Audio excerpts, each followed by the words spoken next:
I saw Paddington in the West End last night and oh my goodness, my life has been changed forever. This is probably one of the best West End shows I've ever seen, narrowly topping The Great Gatsby, which was previously top of my list. Look, I just need to talk about them, so that's what we're doing today. Okay, so I am going to be doing this from memory, so bear with, very minimal reference images because there's like nothing online. Obviously makes sense, it's a new show, but still. I just want to talk about the absolute genius that is these costumes and why they're so good. Honestly, I'm not usually the biggest fan of costumes that are contemporary pieces, but honestly the way that these costumes were done, it just highlights how you can truly utilize contemporary clothing in such a fun and amazing way to tell a story. So the overall aesthetics of these costumes are incredible. They utilize loads of patterns, specifically like stripes, spots, florals, tartans, wools, lots of heavyweight fabrics are used, and also a lot of deep earthy colors. The eclectic mix of fun, whimsical colors and patterns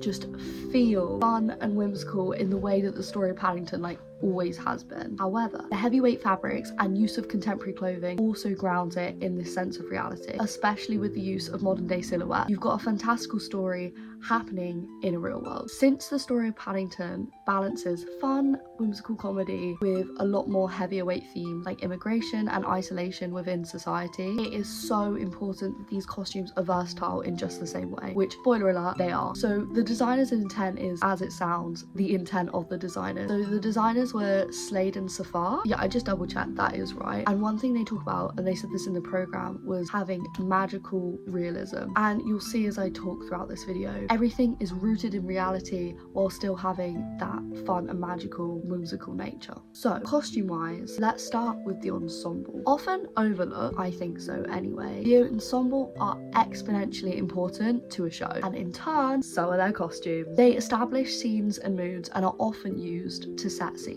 So if their costumes aren't great, the scene's not going to be great. It can ruin literally the whole mood and really take you out of a production. Fortunately, the designers absolutely knew what they were doing, so it worked out great. In one of the opening scenes, the ensemble are representing Londoners going about their everyday life and commuting to work, and this is when Paddington arrives. The ensemble are seen to wear a sea of darker green colours, very cold, very muted, and again in heavyweight fabrics. I love the ensemble costumes because each one is unique while still creating sort of a cohesive ensemble of costumes, and this is mainly due to utilizing similar colors and fabrics and just an aesthetic. They also have a phenomenal amount of layers, which a lot of shows don't do, but it makes them feel way more like actual outfits worn by real people as opposed to just costumes slapped on an actor. This is again about that grounded realism. You feel grounded, it feels real, it doesn't just feel like a show, even though in this show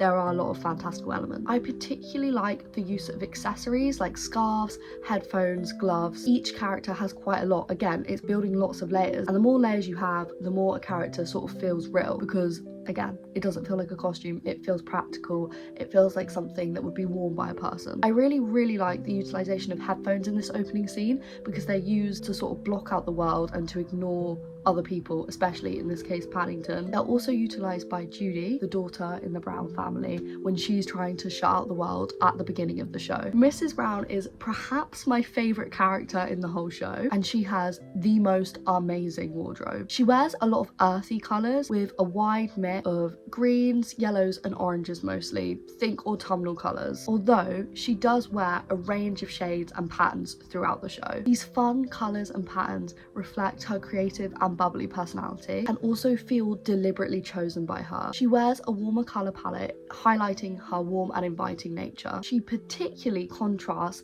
the cold, dark green colours worn by the ensemble in their opening scene. As a result, her warm and inviting character, inviting Paddington into their family home, juxtaposes the coldness he's received by the Londoners up until this point, and in turn establishes her compassionate character. Her clothing is both practical and fun, highlighting her role in the Brown family dynamic. She strives to engage her daughter throughout the show, rather unsuccessfully in the beginning, and also deals with problems head on in a practical sense. She is sort of the glue of the family, holding everyone together. I also want to say special shout out to her dark green coat.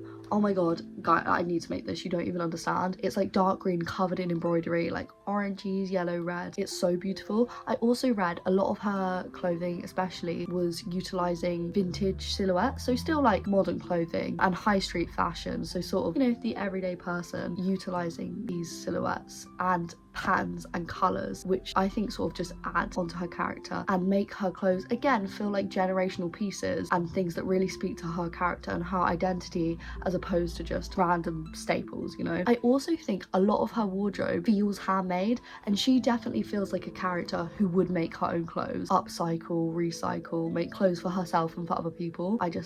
I love that. But her wardrobe, phenomenal. And if we're talking about Mrs. Brown, we then need to talk about Mr. Brown. So this is a whole... We've done a 180 here. They are very, very different characters, and their costumes highlight just how different they are. Mr. Brown immediately contrasts his wife by having a much more muted colour palette. He wears a lot of greys, he wears a lot of blues, occasionally a little purple in there, and he also wears a lot of practical clothing. Knitted jumpers, trousers, you know, like classic middle-aged man, but he's dressed up, he's a bit more smart, a bit more put together. Not that his wife isn't, but he's much more traditional in his clothing, and the patterns are often quite repetitive, think like stripes. He avoids taking risks at all costs. That's very key and very central to his character, and that is also translated in his clothing, especially as you would deem it as more of a safe choice of clothing. Unlike his wife, who risks societal norms every day with her wardrobe, with her sort of unusual and perhaps loud clothing choices, he plays it safe. As a result, in the dinner scene, when he plays his guitar, he appears more scruffy, and he's risking these societal norms to impress his wife. By messing up his suit slightly, this contrast from his usual ordered clothing, which is very smart, very well put together, and always worn properly. And in turn, this highlights the magnitude of the situation and how outlandish this is for his character at this point in the show. Similarly, his colder colour palette contradicts his wife's warmer tones, and this again reflects their own characters. Obviously, Mrs. Brown, she's very bubbly, she's very fun, compassionate, and kind, and that's not to say that Mr. Brown isn't, but especially at the beginning of the show, he doesn't want Paddington to come into their home. He's very much ordered, straight, nothing's gonna impact his world of safety and no risk taking. And in that way, in the first scene especially, the colours of his clothing sort of are much more synonymous with the Londoners, which are very cold, again making Mrs. Brown stand out a lot more. However, obviously as the show progresses, he becomes a lot more accepting of Paddington, and in turn slightly more colours are introduced into his clothing. What I ideally would love to have right now is like a breakdown of all the costumes he wears when he wears them. I don't have that, so I am working from memory, but from what I remember, especially towards the end, especially when they save Paddington, I believe he's in a blue knitted jumper, I think. Fingers crossed, I could be wrong. I believe he was wearing a blue knitted jumper, and even that is a progression from the greys, from the blacks, the whites, by adding a bit of colour, you know, that shows that he's got a bit more compassionate and there's a bit more love for Paddington. Also, obviously, Paddington, he wears his signature blue duffel coat, just like this, so that blue sort of ties them together. It is also important to note that in the story, the duffel coat that Paddington wears is Mr. Brown's old duffel coat, and I think that that's a really nice like touch, that it's something that he used to wear. It's obviously also really bright blue, which contrasts Mr. Brown's older character, but sort of suggests that when he was younger, he was perhaps a little bit more fun than he is now, or at least as he is at the beginning of the show. He loosens up by the end of it. Overall, his contrasting colours may be a point of contention with Mrs. Brown at the beginning of the show, but by the end, it highlights that despite their differences, they fit together well as a family. So Mrs. Bird, okay, she's an amazing character. I love Mrs. Bird. Visually, she's quite similar to Mrs. Brown, and that makes sense because their characters are quite similar. However, her colour palette utilises a lot of pinks and greens, particularly this sort of mint green and a nice light pastel pink. One thing I really liked about her character, and again, this is where she slightly differentiates from Mrs. Brown, she has a lot of florals, and she had a skirt. She has a whole song and dance number in the show. I was staring at her skirt the whole time. It's kind of like this like patchworky circle skirt with all these different fabrics come together, and I think that that perfectly reflects her character in that she's sort of all over the place. She's been here, she's been there, she's got loads of knowledge, she's very very wise character, and she's always passing on her wisdom and knowledge to the others throughout the show. But her colours are really fun and light, and these pastels feel carefree. Even though she is older, she is one of the oldest characters in the show, she's still got this young and youthful energy, which I think is really translated through her costumes, especially because she wears, most of the time she's wearing like the same thing, a skirt, sort of like a waistcoat and a long sleeve blouse, but she's moving, she's dancing, she's running. Colour palette,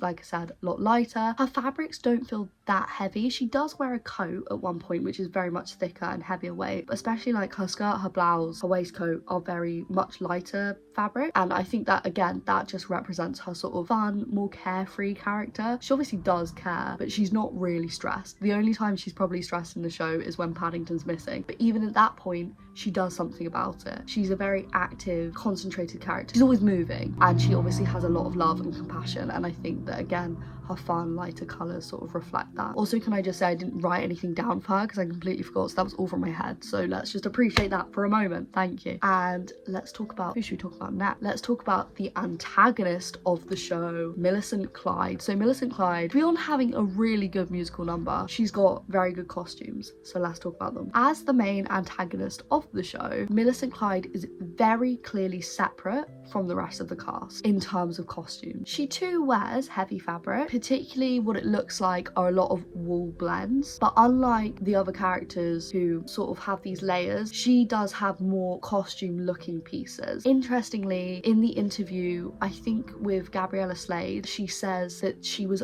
more inspired by couture for her character, whereas everyone else's was more everyday casual wear. And again, that already differentiates her in terms of silhouette. Already she's juxtaposing these other characters. Her colour schemes especially are usually a lot more dark browns. She wears a lot of tweed, a lot of check, a lot of tartan, that kind of vibe, and all the colours that are featured are really dark and muddy and kind of brooding. She's got no fun colours going on. This therefore reflects her sinister character and her ill intent towards Paddington, who perfectly juxtaposes her with his lovely bright colours. She acts as this perfect foil to Mrs. Brown. Obviously, she's very optimistic, kind, and compassionate. Millicent Clyde is the opposite of that, and again, her costumes reflect that. In terms of silhouette, her styles are actually, I would say, a lot more Victorian. If there was ever a traditional inspiration in this show, it's with her character. She feels much more dated and heavy and just muddy than all these fun and whimsical colours and designs we've seen with the other characters. Having a much more traditional design for her character, I feel really dates her. Obviously it juxtaposes her, but it highlights how her ideology and her beliefs are dated and traditional in a negative way. If anything, she's obviously very anti-Paddington, which is not good. You know, it's very obvious this isn't the correct way of thinking. That's why she's the antagonist, and her costumes being so dated and muddy, now don't get me wrong, they're still really nice to look at, highlight that her views are not the right ones. Overall, her costumes totally juxtaposed our heroes of the story, the Brown family and Paddington. She's a great villain, and her costumes make a great villain. Okay, so let's talk about the kids. So in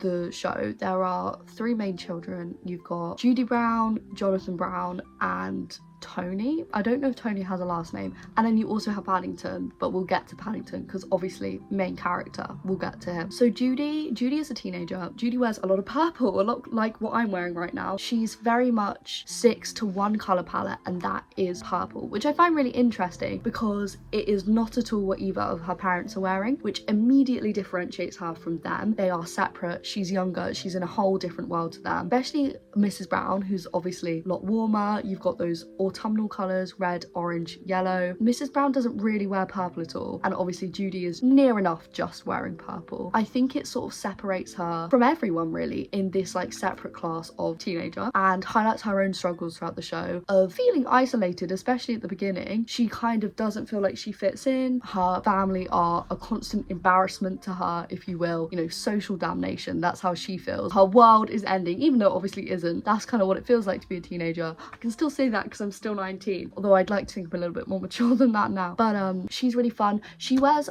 a lot more contemporary clothing, so her styles and her fashions are, I would say, what are really popular now. She had some really nice, like, I don't know if you could class them as jorts. They were like between full-length jeans and jorts, I would say. Maybe they were jorts, and they were denim, purple denim, and they had a star like patchwork on them. I thought that was really cool because, again, very stylized, very like popular without being like basic. It feels like clothes that, again, she's chosen for herself, but they are distinctly separate from what her parents are wearing, which, again, I feel adds to her character. As a teenager, she's finding her self-expression and her identity. I think also having one specific color for her works quite well in terms of storytelling. It makes more sense, especially at the beginning. She's quite critical of Mrs. Brown's very imaginative and fun thinking. Even if she doesn't necessarily mean to be, there is points of contention between them. There is some form of stress because they're arguing and they're fighting or whatever. She's embarrassed by her. So I think visually her costume separating her works really well. But again, it still makes sense within the family setting and the family environment. But she probably has one of the most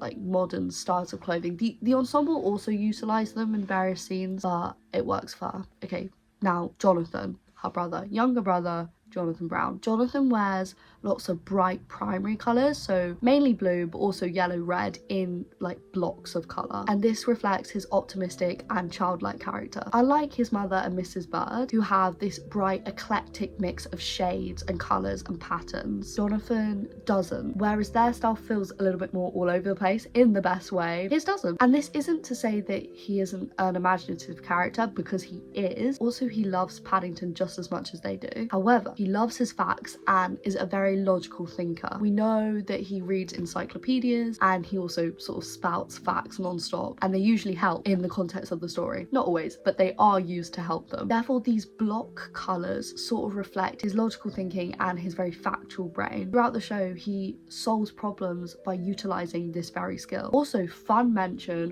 one of his knitted jumpers has like rockets on it, which is obviously a little nod to his love of science. But overall, his costume is very childlike because he is a child, makes sense, but also it again reflects his character and his logical thought and how he sees the world around him, the same way that everyone else's does. Judy's are very strict in one colour. They are fun and contemporary because she is a young teenager. She's gonna have a popular style more than her mother, who would probably have slightly more dated, again Mrs. Byrne in turn even more dated, but their own personal style. Judy has her own personal style, but it's a lot more modern. Jonathan, again, sort of has his own style. I imagine he'd probably be dressed still a bit by Mrs. Brown, but it feels that it reflects him in an appropriate sense, which is very good. And Tony, I don't have much to say about Tony. Honestly, I can't remember too much what he wears. I know that he definitely wears like a puffer coat at one point, but again, in the same vein as Judy, he feels just like a teenager. He's got very contemporary clothing. It makes sense for his character. He's very fun. He also wears like, I think, some bright colours, which makes sense. He's a very optimistic character. He's very fun. I do want to talk about Paddington. Let's talk about Paddington. So, spoiler alert for how this works if you haven't seen it. For Paddington, they have an off-stage performer and an on-stage performer. So the on-stage performer is the person in the Paddington suit. So they look like a bear.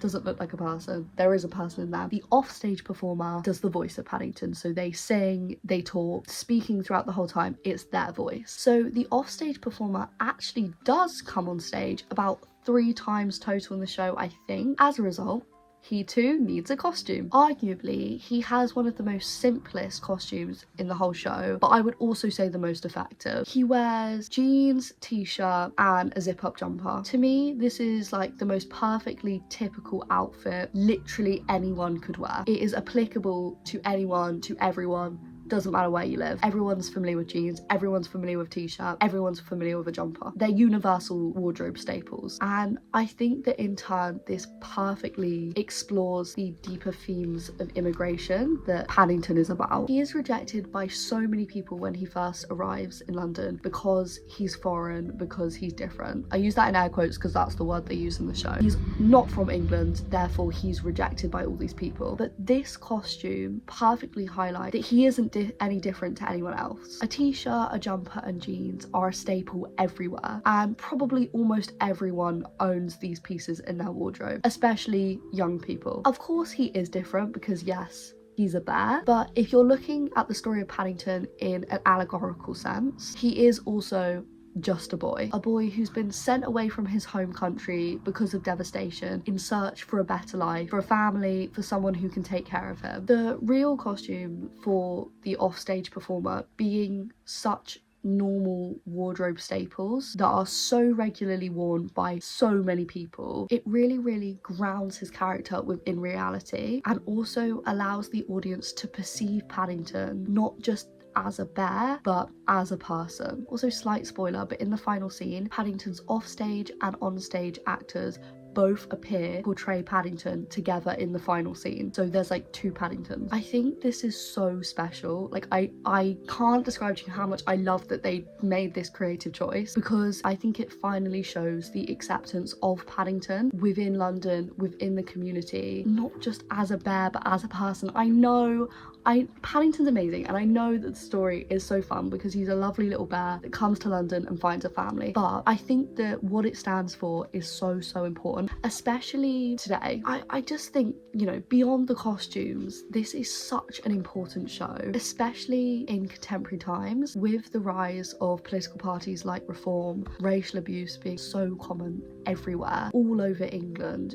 This nasty, horrible attitude that is like infecting all over the country. I think that this show couldn't have come at a better time, and I think that like it's needed. I think the costumes really help the story. Obviously I'm a costume gal first through and through, but I think that we just need more compassion, really. And if you can sympathize for Paddington, you can sympathize for a real person, and I think that there are so many real people out there today who need the love and compassion that we would show to a bear. If we'd show it to a bear, why wouldn't we show it to a person? Do you know what I mean? Not to get all heavy on you, but I love Paddington. That's why I love Paddington. It's such a special story, and it has such an important message that I think that everyone needs to hear. I didn't touch on all the characters or all the costumes. This is a really long show. It's over 2.5 hours long. There's so many. I mean, all the ensemble dancers have their own costumes. I could talk about them for hours, but I think we've touched on it a bit, and I think that you can understand already why the costumes were so good. It was such a good show. I've literally been listening to the soundtrack non-stop. Anyway, I hope you enjoyed this. You should go watch Paddington. It's a really good show. The costumes are so good. I'd love to work in a show like this in the future. Would be amazing. Love to design for a show like this. Would be amazing. Let me know what you think. If you've seen it, what did you think? Did you like the costumes as much as I did? Did you like the show? I don't know how you could watch that show and not like it. It was the most enjoyable thing I've ever watched ever, and I want to see it again. But I hope you enjoyed this video. Maybe see you again. Keep sewing. Oh, and Paddington says bye. Bye bye.